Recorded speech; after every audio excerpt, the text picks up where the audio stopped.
Un départ de la bande de Gaza vers le monde, assurent les organisateurs de la marche du retour. Un premier du genre, indique-t-il, car aucun bateau ne peut arriver ou quitter l'enclave palestinienne depuis la mise en place du blocus maritime par Israël il y a 11 ans. Cela fait pratiquement 2 mois que des manifestations étaient organisées le long de la barrière de séparation entre l'enclave palestinienne et le territoire israélien. Ce mardi, les organisateurs de cette grande marche du retour tentent une nouvelle approche. Un bateau va tenter de rompre le blocus maritime. Nous prenons en considération toute éventualité. Le bateau pourrait être heurté, nous pourrions être arrêtés, il pourrait couler. Et la 4e possibilité est que nous arrivions sains et saufs. Nous prions Dieu d'arriver en toute sécurité et de délivrer le message de notre peuple.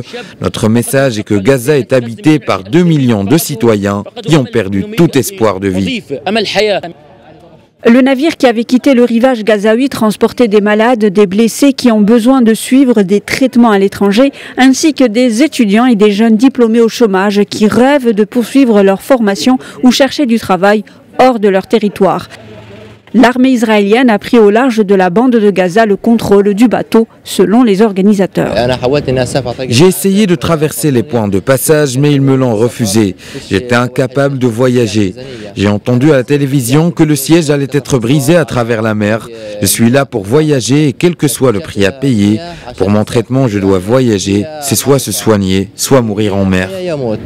Depuis le 30 mars, la barrière qui sépare la bande de Gaza d'Israël a été le théâtre de manifestations qui ont tourné à l'affrontement sanglant. Au moins 121 Palestiniens ont été tués par des tirs israéliens depuis le début de cette mobilisation.